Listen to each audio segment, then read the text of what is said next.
ਸਤਿ ਸ਼੍ਰੀ ਅਕਾਲ ਜੀ ਸਾਰਿਆਂ ਨੂੰ। ਜਿਵੇਂ ਤੁਹਾਨੂੰ ਸਾਰਿਆਂ ਨੂੰ ਪਤਾ ਹੀ ਹੋਣਾ ਕਿ ਸਬ ਇੰਸਪੈਕਟਰ ਦੇ ਨੋਟੀਫਿਕੇਸ਼ਨ ਨੂੰ ਰੀਸੈਂਟ ਰਿਲੀਜ਼ ਕੀਤਾ ਗਿਆ, ਤਾਂ ਉਸੇ ਰਿਗਾਰਡਿੰਗ ਸਟੂਡੈਂਟ ਦੀ ਹੈਲਪ ਕਰਨ ਲਈ ਅੱਜ ਆਪਣੇ ਨਾਲ ਜੁੜੇ ਨੇ sub inspector Sumit Goyal sir. ਇਹਨਾਂ ਦਾ 2016 ਦੇ ਵਿੱਚ ਇੰਟੈਲੀਜੈਂਸ ਦਾ ਐਗਜ਼ਾਮ ਕਲੀਅਰ ਸੀਗਾ ਤੇ ਸਬ ਇੰਸਪੈਕਟਰ ਜਸ਼ਨ ਭੁੱਲਰ ਸਰ। ਅੱਜ ਆਪਾਂ ਇਹਨਾਂ ਨਾਲ ਫੇਸ ਟੂ ਫੇਸ ਡਿਸਕਸ਼ਨ ਕਰਾਂਗੇ ਤੇ ਜਾਣਾਂਗੇ ਇਹਨਾਂ ਦੀ ਸਟ੍ਰੈਟੇਜੀਜ਼ ਬਾਰੇ, ਕਿਵੇਂ ਇਹਨਾਂ ਨੇ ਤਿਆਰੀ ਕੀਤੀ ਸੀਗੀ, ਕਿਹੜੀ ਚੀਜ਼ਾਂ ਨੂੰ ਅਵੋਇਡ ਕਰਨਾ ਚਾਹੀਦਾ ਤੇ ਕਿਹੜੀ ਚੀਜ਼ਾਂ ਨੂੰ ਫੋਲੋ ਕਰਨਾ ਚਾਹੀਦਾ ਕੋਈ ਵੀ ਐਗਜ਼ਾਮ ਕਰੈਕ ਕਰਨ ਵਾਸਤੇ। ਸੋ ਸਟਾਰਟ ਕਰਦੇ ਹਾਂ ਆਪਣੀ ਡਿਸਕਸ਼ਨ ਨੂੰ। ਸਭ ਤੋਂ ਪਹਿਲਾਂ ਜਾਣਦੇ ਹਾਂ ਸੁਮਿਤ ਗੋਇਲ ਸਰ ਤੋਂ। ਸਤਿ ਸ਼੍ਰੀ ਅਕਾਲ ਸਰ। ਸਤਿ ਸ਼੍ਰੀ ਅਕਾਲ ਸਰ, ਸਭ ਤੋਂ ਪਹਿਲਾ ਸਵਾਲ ਮੇਰਾ ਤੁਹਾਡੇ ਤੋਂ ਇਹ ਹੈਗਾ, ਕਾਫੀ ਸਟੂਡੈਂਟ ਨੂੰ ਡਾਊਟ ਵੀ ਹੁੰਦਾ ਗਾ ਕਿ ਇੰਟੈਲੀਜੈਂਸ ਵਾਸਤੇ ਕੀ ਕੁਆਲੀਫਿਕੇਸ਼ਨ ਚਾਹੀਦੀ ਹੈ, ਕਿਹੜੇ ਸਟੂਡੈਂਟ ਅਪਲਾਈ ਕਰ ਸਕਦੇ ਨੇ? ਇਹ ਦੇਖੋ ਜੀ, ਜਿਹੜੀ ਇੰਟੈਲੀਜੈਂਸ ਦੀ ਰਿਕਰੂਟਮੈਂਟ ਹੈ ਇਹ ਪਿਓਰਲੀ ਟੈਕਨੀਕਲ ਬੇਸਿਸ 'ਤੇ ਹੈ।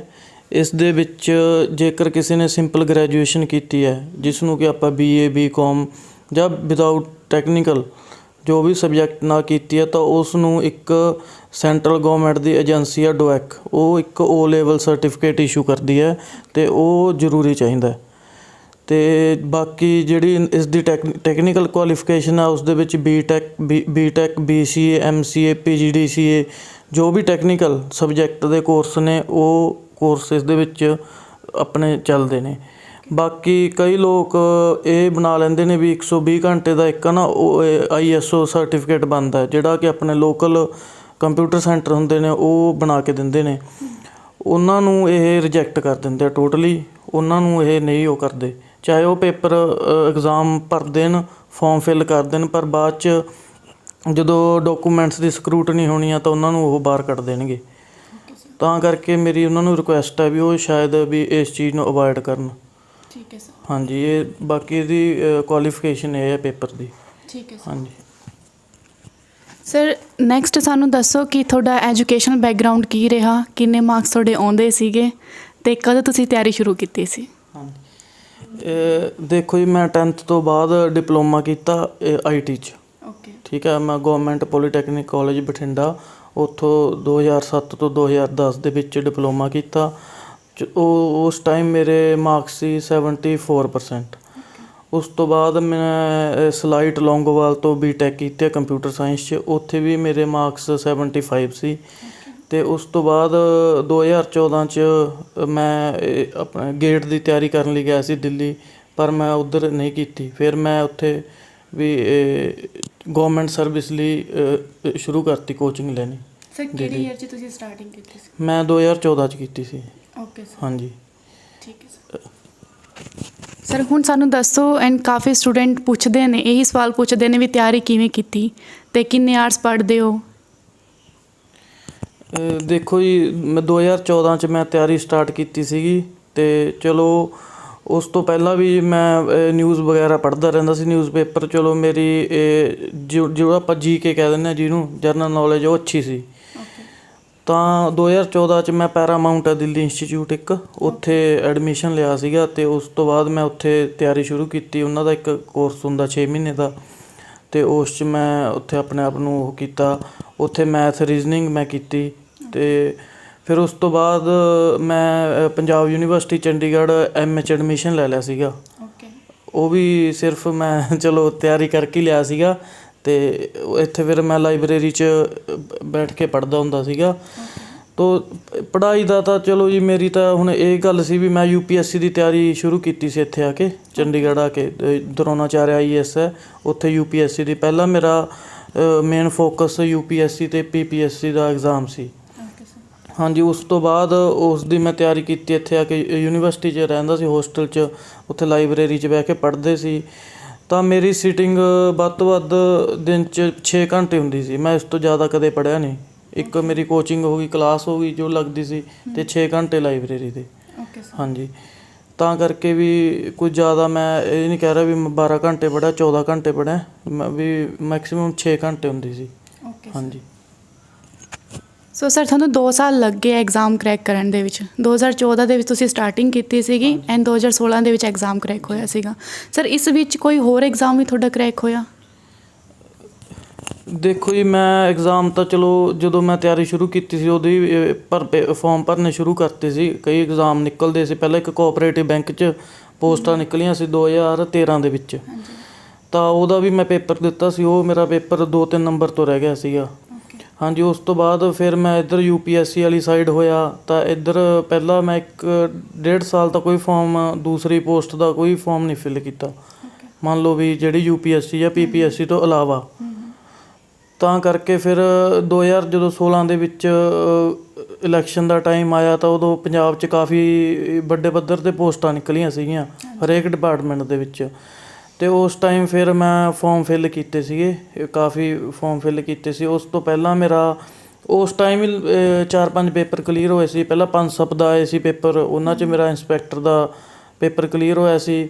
ਫਿਰ ਉਸ ਤੋਂ ਬਾਅਦ ਇੱਕ ਮਿਊਨਸੀਪਲ ਕਾਰਪੋਰੇਸ਼ਨ 'ਚ ਲੋਕਲ ਬੋਡੀਜ਼ ਡਿਪਾਰਟਮੈਂਟ ਦੇ ਵਿੱਚ ਪੋਸਟ ਆਈਆਂ ਸੀ ਕਾਫੀ, ਉੱਥੇ ਵੀ ਮੇਰਾ ਇੰਸਪੈਕਟਰ ਦਾ ਪੇਪਰ ਕਲੀਅਰ ਹੋ ਗਿਆ ਸੀ। ਉਹ ਪੇਪਰ ਚਲੋ ਕਿਸੇ ਵਜ੍ਹਾ ਕਰਕੇ ਬਾਅਦ 'ਚ ਕੈਂਸਲ ਹੋ ਗਏ ਸੀ। ਹਾਂਜੀ, ਫਿਰ ਉਸ ਤੋਂ ਬਾਅਦ ਅਸਿਸਟੈਂਟ ਸੁਪਰਡੈਂਟ ਜੇਲ੍ਹ ਦੀਆਂ ਪੋਸਟ ਆਈਆਂ ਸੀ। ਇਹ ਸਾਰੀ ਉਸ ਟਾਈਮ ਪੀਰੀਅਡ ਦੀ ਗੱਲ ਆ, ਉਦੋਂ ਕਾਫੀ ਲਾਰਜ ਸਕੇਲ 'ਤੇ ਪੋਸਟ ਆਈਆਂ ਸੀ। ਫਿਰ ਅਸਿਸਟੈਂਟ ਸੁਪਰਡੈਂਟ ਜੇਲ੍ਹ ਦਾ ਪੇਪਰ ਮੇਰਾ ਕਲੀਅਰ ਹੋ ਗਿਆ ਸੀਗਾ, ਉਸ 'ਚ ਮੈਂ ਜੁਆਇਨ ਵੀ ਕਰ ਲਿਆ ਸੀਗਾ। ਅਤੇ ਉਸ ਤੋਂ ਬਾਅਦ ਉਸਦੇ ਪੈਰਲਲੀ ਪੰਜਾਬ ਪੁਲਿਸ 'ਚ ਵੀ ਪੋਸਟਾਂ ਨਿਕਲੀਆਂ ਹੋਈਆਂ ਸੀ ਸਬ ਇੰਸਪੈਕਟਰ ਦੀਆਂ, ਅਤੇ ਚਲੋ ਉਹ ਵੀ ਮੈਂ ਫੋਰਮ ਭਰੇ ਹੋਏ ਸੀ, ਉਹਦਾ ਪੇਪਰ ਦਿੱਤਾ ਹੋਇਆ ਸੀ। ਅਤੇ ਜਦੋਂ ਮੈਂ ਉੱਧਰ ਜੁਆਇਨ ਕੀਤਾ ਅਤੇ ਉਸ ਟਾਈਮ ਹੀ ਇਸ ਦਾ ਰਿਜ਼ਲਟ ਆ ਗਿਆ ਸਾਡਾ SI ਦਾ। Okay sir. ਹਾਂਜੀ, ਅਤੇ ਫਿਰ ਮੇਰਾ ਉੱਧਰ ਵੀ ਰੈਂਕ ਆ ਗਿਆ ਸੀਗਾ, SI ਦੇ ਵਿੱਚ ਪੇਪਰ 'ਚ ਰੈਂਕ ਆ ਗਿਆ। ਤਾਂ ਕਰਕੇ ਫਿਰ ਮੈਂ ਉੱਧਰੋਂ ਰਿਜ਼ਾਈਨ ਕਰਤਾ ਸੀਗਾ ਅਸਿਸਟੈਂਟ ਸੁਪਰਡੈਂਟ ਜੇਲ੍ਹ ਤੋਂ। ਫਿਰ ਉਸ ਤੋਂ ਬਾਅਦ ਮੈਂ ਇੱਧਰ SI ਜੁਆਇਨ ਕਰ ਲਿਆ। ਇਸ ਤੋਂ ਬਾਅਦ ਫਿਰ ਇੱਕ ਪੰਜਾਬ ਦੇ ਵਿੱਚ ਐਕਸਾਈਜ਼ ਇੰਸਪੈਕਟਰ ਦੀਆਂ ਪੋਸਟਾਂ ਆਈਆਂ ਸੀਗੀਆਂ।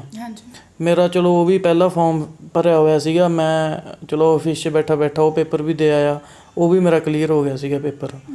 ਹਾਂਜੀ, ਤਾਂ ਕਰਕੇ ਬਸ ਫਿਰ ਉਸ ਟਾਈਮ ਹੀ ਪੇਪਰ ਕਲੀਅਰ ਹੋਏ ਸੀ, ਜੋ ਵੀ 4-5 ਪੇਪਰ ਕਲੀਅਰ ਹੋਏ ਸੀਗੇ ਉਸ ਟਾਈਮ।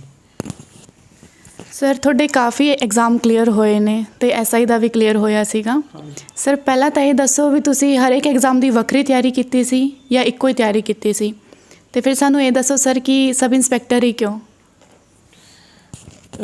ਦੇਖੋ ਜੀ, ਤਿਆਰੀ ਤਾਂ ਦੇਖੋ ਕਈ ਪੇਪਰ ਹੁੰਦੇ ਨੇ ਉਹਨਾਂ 'ਚ ਕਾਮਨ ਸਿਲੇਬਸ ਹੁੰਦਾ, ਕਈ ਪੇਪਰ ਹੁੰਦੇ ਨੇ ਉਹਨਾਂ 'ਚ ਕਾਮਨ ਸਿਲੇਬਸ ਹੁੰਦਾ। ਕਈ ਪੇਪਰਾਂ 'ਚ ਇਹ ਕੋਈ ਸਪੈਸੀਫਿਕ, ਮੰਨ ਲਓ ਸਾਡਾ ਲੋਕਲ ਬੋਡੀਜ਼ ਦਾ ਪੇਪਰ ਸੀ, ਉਹਦੇ ਵਿੱਚ ਇਹਨਾਂ ਨੇ ਸਪੈਸੀਫਿਕ ਸਬਜੈਕਟ ਮੈਂਸ਼ਨ ਕੀਤੇ ਸੀ ਵੀ ਇਸ 'ਚੋਂ ਪੇਪਰ ਆਏਗਾ। ਉਹਨਾਂ ਦੇ ਜੋ ਲਾਅ ਵਗੈਰਾ ਸੀਗੇ, ਇਹਨਾਂ ਦੇ ਮਿਊਨਸੀਪਲ ਲਾਅ ਜਾਂ ਜੋ ਵੀ ਲਾਅ ਵਗੈਰਾ ਸੀ, ਉਹ ਉਹਨਾਂ ਨੇ ਦਿੱਤਾ ਹੋਇਆ ਸੀ ਸਿਲੇਬਸ ਦੇ ਵਿੱਚ। ਪਰ ਇਹ ਗੱਲ ਹੈ ਜੀ ਵੀ ਵੈਸੇ ਜੇ ਆਪਾਂ ਗੱਲ ਕਰੀਏ ਤਾਂ 60 ਤੋਂ 65% ਜਿਹੜਾ ਪੇਪਰ ਹੁੰਦਾ ਉਹ ਸਾਰੇ ਹੀ, ਕੋਈ ਵੀ ਟੈਸਟ ਆ ਉਹ ਛੋਟੇ ਤੋਂ ਲੈ ਕੇ ਵੱਡਾ ਉਹ ਸੇਮ ਹੀ ਹੁੰਦਾ। ਤੁਸੀਂ ਐਪਟੀਟਿਊਡ ਲਾ ਲਓ, ਇੰਗਲਿਸ਼ ਲਾ ਲਓ, ਪੰਜਾਬੀ, ਕੰਪਿਊਟਰ, GK। ਚਲੋ ਜੋ ਮੰਨ ਲਓ ਕਈ ਪੇਪਰਾਂ 'ਚ ਮੰਨ ਲਓ ਜਿਹੜਾ ਡਿਪਾਰਟਮੈਂਟ ਆ ਉਹਦੀ ਡਿਮਾਂਡ ਹੁੰਦੀ ਆ ਵੀ ਕੋਈ ਐਕਸਟਰਾ, ਵੀ ਕੋਈ ਸਪੈਸੀਫਿਕ ਆਪਣੇ ਡਿਪਾਰਟਮੈਂਟ ਦੇ ਰਿਲੇਟਡ, ਤਾਂ ਉਹ ਚਲੋ ਵੱਧ ਤੋਂ ਵੱਧ 30-40 ਨੰਬਰ ਦਾ ਹੁੰਦਾ ਪੋਰਸ਼ਨ।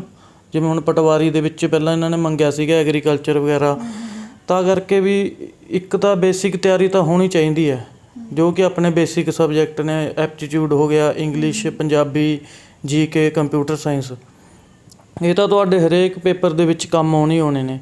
ਫਿਰ ਜੇ ਮੰਨ ਲਓ ਕੋਈ ਡਿਪਾਰਟਮੈਂਟ ਆਪਣਾ ਸਪੈਸੀਫਿਕ ਮੰਗ ਲੈਂਦਾ ਹੈਗਾ ਵੀ ਸਾਨੂੰ ਵੀ ਸਾਡਾ ਸਿਲੇਬਸ ਇਹ ਆ, ਤਾਂ ਆਪਾਂ ਨੂੰ ਫਿਰ ਉਹਦੀ ਤਿਆਰੀ ਵੱਖਰੀ ਕਰਨੀ ਪੈਂਦੀ ਹੈ, ਉਸ ਲਈ ਵੱਖਰਾ ਟਾਈਮ ਦੇਣਾ ਪੈਂਦਾ। ਸਰ SI ਹੀ ਕਿਉਂ?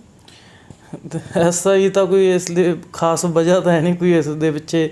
ਚਲੋ ਅਸੀਂ ਪੇਪਰ ਦੇ ਰਹੇ ਸੀਗੇ, ਚਲੋ ਮੇਰੇ ਤਾਂ ਇਹ ਵੀ ਨਹੀਂ ਸੀ ਕੋਈ ਪਹਿਲਾਂ ਵੀ ਮੈਂ ਪੁਲਿਸ 'ਚ ਹੀ ਜਾਣਾ। ਕਈ ਹੁੰਦਾ ਬੰਦਿਆਂ ਦੇ ਵੀ ਅਸੀਂ ਪੁਲਿਸ 'ਚ ਜੋਬ ਕਰਨੀ ਹੈ, ਸਾਨੂੰ ਤਾਂ ਉਸ ਟਾਈਮ ਇਹ ਸੀ ਵੀ ਕੋਈ ਵੀ ਮਿਲ ਜੇ। ਚਲੋ ਮੇਰੀ ਤਾਂ ਇੱਕ ਇਹ ਸੀਗੀ ਵੀ ਮੈਂ ਕਦੇ ਵੀ ਕੋਈ 3200 ਗ੍ਰੇਡ ਪੇ ਤੋਂ ਥੱਲੇ ਕੋਈ ਪੇਪਰ ਨਹੀਂ ਭਰਿਆ ਸੀ। ਮੈਂ ਜਿੰਨੇ ਵੀ ਪੇਪਰ ਭਰੇ ਸੀ ਉਹ ਸਾਰੇ 4400, 4200, 4600 ਗ੍ਰੇਡ ਪੇ ਦੇ ਸੀ ਪੇਪਰ, ਉਹ ਭਰੇ ਸੀ। ਤਾਂ ਕਰਕੇ ਉਦੋਂ ਸਾਨੂੰ ਇਹ ਸੀ ਵੀ ਚਲੋ ਕਿਤੇ ਵੀ ਜੋਬ ਮਿਲ ਜੇ ਤਾਂ ਵਧੀਆ ਗੱਲ ਹੈ। ਤਾਂ ਕੋਈ ਪਰਟੀਕੂਲਰ ਉਹ ਨਹੀਂ ਸੀ ਵੀ ਮੈਂ ਪੁਲਿਸ 'ਚ ਹੀ ਜਾਣਾ। ਅਤੇ ਕਿਉਂਕਿ ਮੈਂ ਪਹਿਲਾਂ ਜੇਲ੍ਹ ਵੀ ਅਸਿਸਟੈਂਟ ਸੁਪਰਡੈਂਟ ਜੇਲ੍ਹ ਵੀ ਜੁਆਇਨ ਕਰ ਲਿਆ ਸੀ। ਉਸ ਤੋਂ ਪਹਿਲਾਂ ਜੇ ਕੋਆਪਰੇਟਿਵ ਵਾਲਾ ਸਾਡਾ ਕੈਂਸਲ ਨਾ ਹੁੰਦਾ ਤਾਂ ਸ਼ਾਇਦ ਅੱਜ ਉੱਥੇ ਹੁੰਦੇ। ਤਾਂ ਕਰਕੇ ਇਹਦੇ ਪਿੱਛੇ ਕੋਈ ਵਜ੍ਹਾ ਨਹੀਂ, ਉਦੋਂ ਤਾਂ ਇਹ ਸੀ ਵੀ ਜੋਬ ਮਿਲ ਜੇ ਜੀ। ਹਾਂਜੀ ਸਰ ਲਾਸਟ ਕੁਐਸਚਨ ਮੇਰਾ ਤੁਹਾਡੇ ਤੋਂ ਇਹ ਹੈਗਾ ਕਿ ਇੰਟੈਲੀਜੈਂਸ ਦੇ ਵਿੱਚ ਜੋਬ ਕਲਚਰ ਕਿਹੋ ਜਿਹਾ ਹੁੰਦਾ? ਸਟੂਡੈਂਟਸ ਨੂੰ ਇਹ ਵੀ ਡਾਊਟ ਹੁੰਦਾ ਗਾ ਕਿ ਇੱਕ ਵਾਰ ਅਸੀਂ ਜੁਆਇਨ ਕਰ ਲਈਏ ਤਾਂ ਬਾਅਦ ਦੇ ਵਿੱਚ ਪੜ੍ਹਨ ਦਾ ਟਾਈਮ ਮਿਲੂਗਾ ਜਾਂ ਨਹੀਂ ਮਿਲੂਗਾ, ਕੋਈ ਡੇ ਆਫ ਮਿਲਦਾ ਜਾਂ ਨਹੀਂ ਮਿਲਦਾ। ਸਰ ਇਸ ਸਭ ਬਾਰੇ ਤੁਸੀਂ ਦੱਸੋ। ਦੇਖੋ ਜੀ, ਇੰਟੈਲੀਜੈਂਸ ਵਿੰਗ ਦੇ ਵਿੱਚ ਇਹ ਸਿਵਲ ਦੀ ਜੋਬ ਹੈ, ਇਹ ਯੂਨੀਫਾਰਮ ਜੋਬ ਨਹੀਂ ਹੈ। ਇਹ ਹੈ ਤਾਂ ਚਲੋ ਇੱਕ ਪੰਜਾਬ ਪੁਲਿਸ ਦਾ ਹੀ ਵਿੰਗ ਹੈ, ਇਹ ਪੰਜਾਬ ਪੁਲਿਸ ਦਾ ਹੀ ਹਿੱਸਾ, ਪਰ ਇਹ ਸਿਵਲ ਦੀ ਜੋਬ ਹੈ, ਵੀ ਸਿਵਲ ਟਾਈਪ ਜੋਬ ਹੈ। ਆਪਾਂ ਸਿਵਲ ਕੱਪੜਿਆਂ ਦੇ ਵਿੱਚ ਰਹਿਣਾ ਹੁੰਦਾ। ਜੇ ਕਦੋਂ ਸਪੈਸ਼ਲ ਡਿਊਟੀ ਲੱਗ ਗਈ ਯੂਨੀਫਾਰਮ ਉਦੋਂ ਪਾਉਣੀ ਹੈ। ਅਤੇ ਇਸ ਦੇ ਵਿੱਚ ਵੀ ਇੱਕ ਤਾਂ ਛੁੱਟੀ ਮਿਲ ਜਾਂਦੀ ਹੈ, ਸ਼ਨੀ ਐਤਵਾਰ ਦੀ ਟਾਈਮ ਵੀ ਮਿਲ ਜਾਂਦਾ ਹੈ, ਕਿਉਂਕਿ ਤੁਸੀਂ ਸਿਵਲ ਕੱਪੜਿਆਂ 'ਚ ਰਹਿਣਾ ਗਾ, ਕਿਸੇ ਨੂੰ ਪਤਾ ਨਹੀਂ, ਤੁਸੀਂ ਆਪ ਦਾ ਨਾਲ ਪੜ੍ਹ ਸਕਦੇ ਹੋ। ਹਾਂਜੀ, ਬਾਕੀ ਵਰਕਲੋਡ ਇਹ ਫੀਲਡ 'ਚ ਜ਼ਿਆਦਾ ਹੈਗਾ ਥੋੜ੍ਹਾ ਜਿਹਾ ਹਾਂਜੀ, ਐਜ਼ ਕੰਪੇਅਰ ਟੂ ਜੋ ਕਿ ਇਹਨਾਂ ਦੀਆਂ ਆਫਿਸ ਜੋਬ ਨੇ ਇੰਟੈਲੀਜੈਂਸ ਦੇ ਅੰਦਰ ਜੋ ਆਫਿਸ ਦੀਆਂ ਜੋਬਸ ਨੇ ਉਹਨਾਂ ਦੇ ਕੰਪੈਰੀਜ਼ਨ ਟੂ ਫੀਲਡ ਦੇ ਵਿੱਚ ਵਰਕਲੋਡ ਜ਼ਿਆਦਾ ਹੈ। ਹਾਂਜੀ, ਫੀਲਡ 'ਚ ਥੋੜ੍ਹਾ ਜਿਹਾ ਵਰਕਲੋਡ ਜ਼ਿਆਦਾ। ਬਾਕੀ ਚਲੋ ਜੇ ਹੈੱਡਕੁਆਟਰ ਲੱਗਦੇ ਇੰਟੈਲੀਜੈਂਸ ਹੈੱਡਕੁਆਟਰ, ਉੱਥੇ ਟਾਈਮ ਮਿਲ ਜਾਂਦਾ ਪੜ੍ਹਨ ਲਈ। ਸ਼ਨੀ ਐਤਵਾਰ ਸੈਟਰਡੇ ਸੰਡੇ ਆਫ ਹੁੰਦਾ। ਬਾਕੀ ਕੋਈ ਗੈਜਟਡ ਹੋਲੀਡੇ ਹੈ ਉਸ ਦਿਨ ਵੀ ਆਫ ਹੁੰਦਾ। ਅਤੇ ਬਾਕੀ ਚਲੋ ਉੱਥੇ ਇੱਕ ਆਪਾਂ ਨੂੰ ਚਲੋ ਇੱਕ ਬਿਲਡਿੰਗ ਦੇ ਅੰਦਰ ਬੈਠੇ ਹਾਂ, ਸਾਰਾ ਕੁਛ ਪ੍ਰੋਵਾਈਡ ਹੈ, ਤਾਂ ਉੱਥੇ ਆਪਾਂ ਪੜ੍ਹ ਸਕਦੇ ਹਾਂ। ਕਿਉਂਕਿ ਦੇਖੋ ਜੀ, ਸਾਡੇ ਬੈਚ ਦੇ 4 ਮੇਰੇ ਬੈਚਮੇਟ ਬਾਅਦ 'ਚ PCS ਕਲੀਅਰ ਕਰ ਗਏ ਸੀਗੇ। ਹਾਂਜੀ, ਉਹਨਾਂ 'ਚੋਂ ਇੱਕ SDM ਲੱਗਿਆ ਮੁੰਡਾ, 2 DSP ਪੰਜਾਬ ਪੁਲਿਸ 'ਚ ਲੱਗਿਆ, ਇੱਕ DSP ਜੇਲ੍ਹ ਲੱਗਿਆ। ਹਾਂਜੀ, ਤਾਂ ਕਰਕੇ ਵੀ ਜੋ ਬੰਦਾ ਕਰ ਸਕਦਾ, ਜੋ ਕੈਪੇਬਲ ਹੈਗਾ, ਤਾਂ ਉਹਨੂੰ ਜ਼ਰੂਰ ਟਰਾਈ ਕਰਨਾ ਚਾਹੀਦਾ। ਅਤੇ ਕਿਉਂਕਿ ਤੁਹਾਡੇ ਸਾਹਮਣੇ ਐਗਜ਼ਾਮਪਲਸ ਨੇ, 4 ਮੇਰੇ ਬੈਚਮੇਟ ਬਾਅਦ 'ਚ PCS ਜਿਨ੍ਹਾਂ ਨੇ ਡਿਊਰਿੰਗ ਜੋਬ ਕਲੀਅਰ ਕੀਤਾ। ਹਾਂਜੀ, ਥੈਂਕ ਯੂ ਸਰ। ਸਰ ਨੇ ਬਹੁਤ ਵਧੀਆ ਜਾਣਕਾਰੀ ਦਿੱਤੀ ਅਤੇ ਕਾਫੀ ਇੰਸਪਾਇਰਿੰਗ ਵੀ ਹੈ ਸਰ ਦੀ ਸਟੋਰੀ। ਕਾਫੀ ਐਗਜ਼ਾਮ ਇਹਨਾਂ ਨੇ ਕਲੀਅਰ ਕੀਤੇ ਨੇ within short span of time. ਇੱਕ ਚੀਜ਼ ਹੋਰ ਕਲੀਅਰ ਕਰ ਦਿਓ ਸਰ, ਜੋ ਬਿਗਨਰਸ ਨੇ ਜਿਨ੍ਹਾਂ ਨੇ ਹਜੇ ਤਿਆਰੀ ਸਟਾਰਟ ਕਰਨੀ ਹੈ ਸਬ ਇੰਸਪੈਕਟਰ ਵਾਸਤੇ, ਕਿਉਂਕਿ ਸਬ ਇੰਸਪੈਕਟਰ ਦੀ ਨੋਟੀਫਿਕੇਸ਼ਨ ਆ ਚੁੱਕੀ ਹੈ ਅਤੇ ਮੈਕਸਿਮਮ ਤੁਸੀਂ ਮੰਨ ਕੇ ਚਲੋ ਕਿ 3 ਮੰਥ ਦਾ ਟਾਈਮ ਹੈਗਾ, ਤਾਂ ਉਹ ਕੀ ਕਰ ਸਕਦੇ ਨੇ ਹੁਣ? ਅਤੇ ਜੋ ਸਟੂਡੈਂਟ ਐਡਵਰਟੀਜ਼ਮੈਂਟ ਦੀ ਵੇਟ ਕਰ ਰਹੇ ਨੇ ਕੌਂਸਟੇਬਲ ਅਤੇ ਹੈੱਡ ਕੌਂਸਟੇਬਲ ਦੀ ਜੋ ਆਉਣੀਆਂ ਨੇ, ਅਤੇ ਉਹਨਾਂ ਨੇ ਹਜੇ ਤਿਆਰੀ ਸਟਾਰਟ ਨਹੀਂ ਕੀਤੀ, ਉਹਨਾਂ ਵਾਸਤੇ ਤੁਸੀਂ ਕੀ ਕਹਿਣਾ ਚਾਹੋਗੇ? ਦੇਖੋ ਜੀ, ਜੋ ਬਿਗਨਰ ਨੇ ਮੇਰੀ ਉਹਨਾਂ ਨੂੰ ਇਹ ਅਪੀਲ ਹੈ ਵੀ ਤੁਸੀਂ ਤਿਆਰੀ ਸਟਾਰਟ ਕਰ ਦਿਓ, ਕਿਉਂਕਿ ਐਡਵਰਟਾਈਜ਼ਮੈਂਟ ਦਾ ਪਤਾ ਨਹੀਂ ਲੱਗਦਾ ਕਿਹੜੇ ਟਾਈਮ ਆ ਜੇ। ਕਿਉਂਕਿ ਤੁਸੀਂ ਇੱਕ ਗੱਲ ਦੇਖੋ ਨਾ, ਤੁਸੀਂ ਜਦੋਂ ਕਿਸੇ ਵੀ ਲਾਇਬ੍ਰੇਰੀ 'ਚ ਜਾਂਦੇ ਹੋ, ਯੂਨੀਵਰਸਿਟੀ ਦੀ ਜਾਂ ਜੋ ਵੀ ਕੋਈ ਪਬਲਿਕ ਲਾਇਬ੍ਰੇਰੀ ਹੈ, ਤਾਂ ਉੱਥੇ ਬਹੁਤ ਸਟੂਡੈਂਟ ਇਹੋ ਜਿਹੇ ਨੇ ਜਿਹੜੇ ਕਿ 4-4 5-5 ਸਾਲ ਤੋਂ ਤਿਆਰੀ ਕਰ ਰਹੇ ਨੇ। ਤਾਂ ਕਰਕੇ ਉਹ ਤੁਹਾਡੇ ਨਾਲੋਂ ਪਹਿਲਾਂ ਹੀ ਅੱਗੇ ਨੇ, ਕਿਉਂਕਿ ਉਹਨਾਂ ਨੇ ਸਾਰਾ ਸਿਲੇਬਸ ਪੜ੍ਹਿਆ, ਉਹਨਾਂ ਕੋਲ ਐਕਸਪੀਰੀਅੰਸ, ਉਹਨਾਂ ਨੇ ਪੇਪਰ ਦਿੱਤੇ ਹੋਏ ਨੇ। ਤਾਂ ਕਰਕੇ ਮੇਰੀ ਤਾਂ ਇਹ ਅਪੀਲ ਆ ਵੀ ਉਹਨਾਂ ਨੂੰ ਡਿਲੇ ਨਹੀਂ ਕਰਨਾ ਚਾਹੀਦਾ। ਅਤੇ ਕੋਈ ਵੀ, ਕਿਉਂਕਿ ਇਹ ਐਗਜ਼ਾਮ ਇਹ ਨਹੀਂ ਵੀ ਇਹ ਪੰਜਾਬ ਪੁਲਿਸ ਦਾ, ਹੋਰ ਵੀ ਬਹੁਤ ਐਗਜ਼ਾਮ ਆ ਰਹੇ ਨੇ, ਜਿਵੇਂ ਕਿ ਪੰਜਾਬ ਗੌਰਮੈਂਟ ਨੇ ਕੀਤਾ ਗਾ ਵੀ ਅਸੀਂ ਨੌਕਰੀਆਂ ਦੇਵਾਂਗੇ, ਤਾਂ ਇਹ ਨੌਕਰੀਆਂ ਹੁਣ ਆ ਵੀ ਰਹੀਆਂ ਨੇ। ਤਾਂ ਕਰਕੇ ਉਹਨਾਂ ਨੂੰ ਇਹ ਚਾਹੀਦਾ ਵੀ ਹੁਣੇ ਸਾਰਾ ਕੁਝ ਛੱਡ ਕੇ ਤਿਆਰੀ ਸ਼ੁਰੂ ਕਰ ਦੇਣ। ਐਡਵਰਟਾਈਜ਼ਮੈਂਟ ਤਾਂ ਚਲੋ ਆਉਂਦੀਆਂ ਰਹਿੰਦੀਆਂ ਨੇ, ਹੋਰ ਵੀ ਕਈ ਪੇਪਰ ਆਉਂਦੇ ਨੇ, ਆਪਾਂ ਨੂੰ ਕਈ ਵਾਰ ਕਿਸੇ 'ਚ ਨਹੀਂ ਕਲੀਅਰ ਹੁੰਦਾ, ਤਾਂ ਆਪਾਂ ਨੂੰ ਅੱਗੇ ਫੋਕਸ ਕਰਨਾ ਚਾਹੀਦਾ। ਤਾਂ ਕਰਕੇ ਉਹਨਾਂ ਨੂੰ ਤਿਆਰੀ ਹੁਣੇ ਸ਼ੁਰੂ ਕਰ ਦੇਣੀ ਚਾਹੀਦੀ ਹੈ। ਅਤੇ ਬਾਕੀ ਲਗਾਤਾਰ ਹੁਣ ਵਧੀਆ ਕੋਈ ਇੰਸਟੀਚਿਊਟ ਜਾਂ ਕੋਈ ਵੀ ਜਿੱਥੋਂ ਵੀ ਉਹਨਾਂ ਨੂੰ ਔਨਲਾਈਨ ਆਫਲਾਈਨ ਜਿੱਥੋਂ ਵੀ ਮਿਲਦਾ ਸਟੱਡੀ ਮਟੀਰੀਅਲ ਮਿਲਦਾ, ਜਾਂ ਜੋ ਵੀ ਕਿਤੋਂ ਵੀ ਗਾਈਡੈਂਸ ਮਿਲਦੀ ਹੈ, ਉਹਨਾਂ ਨੂੰ ਲੈ ਲੈਣੀ ਚਾਹੀਦੀ ਹੈ। ਤਾਂ ਕਰਕੇ ਕਿਉਂਕਿ ਅੱਜ ਕੱਲ੍ਹ ਕੰਪੀਟੀਸ਼ਨ ਬਹੁਤ ਜ਼ਿਆਦਾ ਹੋ ਚੁੱਕਾ ਹੈਗਾ, ਅਤੇ ਅੱਧੇ ਇੱਕ ਨੰਬਰ 'ਤੇ ਸਟੂਡੈਂਟ ਰਹਿ ਜਾਂਦੇ ਆ, ਬਾਅਦ 'ਚ ਕਹਿੰਦੇ ਵੀ ਮੇਰਾ ਕਲੀਅਰ ਨਹੀਂ ਹੋਇਆ। ਤਾਂ ਕਰਕੇ ਮੇਰੀ ਇਹ ਅਪੀਲ ਆ ਵੀ ਬਿਨਾਂ ਟਾਈਮ ਵੇਸਟ ਕੀਤੇ ਉਹਨਾਂ ਨੂੰ ਤਿਆਰੀ 'ਚ ਲੱਗ ਜਾਣਾ ਚਾਹੀਦਾ। Okay sir, thank you sir. ਹੁਣ ਆਪਾਂ ਜਾਣ ਲੈਂਦੇ ਜਸ਼ਨ ਭੁੱਲਰ ਸਰ ਤੋਂ। ਸਤਿ ਸ਼੍ਰੀ ਅਕਾਲ ਸਰ। ਸਤਿ ਸ਼੍ਰੀ ਅਕਾਲ ਜੀ। ਸਰ, ਤੁਹਾਡੇ ਤੋਂ ਵੀ ਮੇਰੇ ਸੇਮ ਹੀ ਕੁਐਸਚਨ ਨੇ। ਤੁਹਾਡਾ ਆਪਣੀ ਐਜੂਕੇਸ਼ਨ ਬੈਕਗਰਾਊਂਡ ਬਾਰੇ ਦੱਸੋ, ਅਤੇ ਕਦੋਂ ਤਿਆਰੀ ਸਟਾਰਟ ਕੀਤੀ ਸੀ ਅਤੇ ਕਿਵੇਂ ਪੜ੍ਹਦੇ ਹੁੰਦੇ ਸੀਗੇ? ਮੈਮ, ਐਜੂਕੇਸ਼ਨ ਮੇਰੀ ਜਿਹੜੀ ਆ ਉਹ, ਮੈਂ ਗੰਗਾ ਨਗਰ ਦਾ ਰਹਿਣ ਵਾਲਾ ਹਾਂ, ਰਾਜਸਥਾਨ ਦੇ ਵਿੱਚ ਹੈ ਗੰਗਾ ਨਗਰ। ਅਤੇ ਐਜੂਕੇਸ਼ਨ ਮੇਰੀ ਸਕੂਲਿੰਗ ਸਾਰੀ ਉੱਥੇ ਹੋਈ ਹੈ। ਅਤੇ ਮੈਂ ਬੜਾ ਐਵਰੇਜ ਸਟੂਡੈਂਟ ਸੀਗਾ, ਮਤਲਬ ਮੇਰਾ ਜ਼ਿਆਦਾ ਧਿਆਨ ਖੇਡਾਂ ਵੱਲ ਹੀ ਹੁੰਦਾ ਸੀ, ਪੜ੍ਹਾਈ ਵੱਲ ਮੇਰਾ ਧਿਆਨ ਬਹੁਤ ਘੱਟ ਸੀਗਾ। 10th ਵਿੱਚ ਮੇਰੇ 74% ਮਾਰਕਸ ਆ, ਅਤੇ +2 ਵਿੱਚ ਵੀ ਇੰਨੇ ਹੀ ਆ। ਅਤੇ ਉਸ ਤੋਂ ਬਾਅਦ ਮੈਂ ਗ੍ਰੈਜੂਏਸ਼ਨ ਕੀਤੀ ਹੈ ਇੰਜੀਨੀਅਰਿੰਗ GNE ਕਾਲਜ ਲੁਧਿਆਣੇ ਤੋਂ। ਉੱਥੇ ਵੀ ਮੈਂ ਐਵਰੇਜ ਸਟੂਡੈਂਟ ਸੀਗਾ, ਇੱਕ ਐਥਲੈਟਿਕਸ ਵਿੱਚ ਸੀਗਾ, ਮੈਂ ਖੇਡਾਂ ਵੱਲ ਧਿਆਨ ਹੁੰਦਾ ਸੀਗਾ। ਅਤੇ ਉੱਥੇ ਵੀ ਮੇਰੇ 75% ਮਾਰਕਸ ਹੀ ਸੀਗੇ। ਉਸ ਤੋਂ ਬਾਅਦ 2013 ਵਿੱਚ ਡਿਗਰੀ ਜਿਹੜੀ ਮੈਂ ਪਾਸ ਆਊਟ ਕੀਤੀ। 2013 ਤੋਂ ਬਾਅਦ ਫਿਰ ਮੈਂ ਤਿਆਰੀ ਸ਼ੁਰੂ ਕੀਤੀ। ਮੇਰੇ ਕਜ਼ਨ ਸੀਗੇ, ਮਾਮਾ ਜੀ ਦੇ ਬੇਟੇ, ਉਹਨਾਂ ਦੀ ਗਾਈਡੈਂਸ ਨਾਲ, ਉਹ ਖੁਦ PCS ਦੀ ਤਿਆਰੀ ਕਰ ਰਹੇ ਸੀ ਉਸ ਟਾਈਮ। ਤਾਂ ਮੈਂ ਉਦੋਂ ਚੰਡੀਗੜ੍ਹ ਆ ਗਿਆ 2013 ਦੇ ਐਂਡ 'ਤੇ 14 ਦੀ ਬਿਗਨਿੰਗ ਦੇ ਵਿੱਚ। ਅਤੇ ਮੈਂ ਫਿਰ ਉਦੋਂ ਤਿਆਰੀ ਸ਼ੁਰੂ ਕੀਤੀ ਸੀਗੀ ਗਵਰਨਮੈਂਟ ਐਗਜ਼ਾਮਸ ਦੀ। ਸਰ ਤੁਹਾਡੀ ਸਟ੍ਰੈਟੇਜੀ ਕੀ ਸੀਗੀ, ਤੁਸੀਂ ਕਿੰਨੇ ਘੰਟੇ ਪੜ੍ਹਦੇ ਸੀਗੇ? ਇਹ ਚੀਜ਼ ਤੁਸੀਂ ਹੁਣ ਪੁੱਛੀ, ਜਿਵੇਂ ਸੁਮਿਤ ਸਰ ਨੇ ਦੱਸਿਆ ਸੀਗਾ ਪਹਿਲਾਂ ਵੀ ਉਹ 6 ਘੰਟੇ ਹੀ ਪੜ੍ਹਦੇ ਸੀ, ਆਪਦੀ ਵਾਲੀ ਸਟ੍ਰੈਟਜੀ ਹੁੰਦੀ ਹੈ ਹਰ ਕਿਸੇ ਦੀ। ਮੇਰਾ ਤਾਂ ਇਹ ਫੋਕਸ ਹੁੰਦਾ ਸੀਗਾ ਵੀ ਜਿੰਨਾ ਵੱਧ ਤੋਂ ਵੱਧ ਮੈਂ ਪੜ੍ਹ ਸਕਾਂ ਉਨਾ ਜ਼ਿਆਦਾ ਵਧੀਆ, ਕਿਉਂਕਿ ਮੇਰੀ ਸਿਟਿੰਗ ਵਧੀਆ ਸੀਗੀ, ਸਿਟਿੰਗ 'ਚ ਮੈਨੂੰ ਕੋਈ ਪ੍ਰੋਬਲਮ ਨਹੀਂ ਸੀ ਹੁੰਦੀ। ਮੈਂ ਹੀ ਸੋਚਦਾ ਸੀਗਾ ਵੀ ਜੇ ਮੇਰਾ ਕੰਪੀਟੀਟਰ ਮੇਰੇ ਤੋਂ ਜ਼ਿਆਦਾ ਸਿਟਿੰਗ ਦੇ ਰਿਹਾ, ਸਿਟਿੰਗ ਦੇਣ ਦਾ ਮਤਲਬ ਇਹ ਨਹੀਂ ਹੁੰਦਾ ਵੀ ਤੁਸੀਂ ਕਿਤਾਬ ਅੱਗੇ ਬੈਠੇ ਹੋ ਅਤੇ ਤੁਹਾਡੇ ਦਿਮਾਗ 'ਚ ਨਹੀਂ ਜਾ ਰਹੀ ਚੀਜ਼, ਉਹ ਉੱਦਾਂ ਬੈਠਣ ਦਾ ਤਾਂ ਕੋਈ ਫਾਇਦਾ ਨਹੀਂ। ਸਿਟਿੰਗ ਦਾ ਮਤਲਬ ਉਹ ਹੈ ਜਿੰਨਾ ਟਾਈਮ ਤੁਸੀਂ ਬੈਠੇ ਹੋ ਅਤੇ ਵਧੀਆ ਤੁਸੀਂ ਪੜ੍ਹੇ ਹੋ, ਗ੍ਰੈਸਪ ਕੀਤੀ ਹੈ ਚੀਜ਼।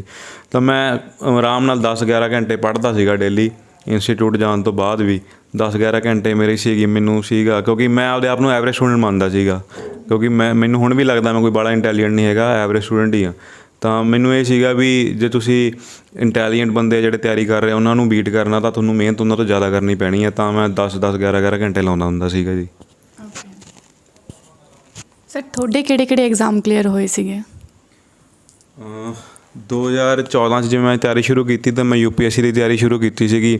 ਅਤੇ ਸਭ ਤੋਂ ਪਹਿਲਾਂ ਮੇਰਾ ਐਗਜ਼ਾਮ, ਕਿਉਂਕਿ ਜਿਵੇਂ ਸੁਮਿਤ ਸਰ ਨੇ ਦੱਸਿਆ ਉਹਨਾਂ ਦਾ ਫੋਕਸ ਵੀ ਸਟਾਰਟਿੰਗ 'ਚ PPSC ਜਾਂ UPSC ਵੱਲ ਹੀ ਸੀਗਾ, ਹੋਰ ਕੋਈ ਐਗਜ਼ਾਮ ਨਹੀਂ ਸੀ ਭਰਦੇ।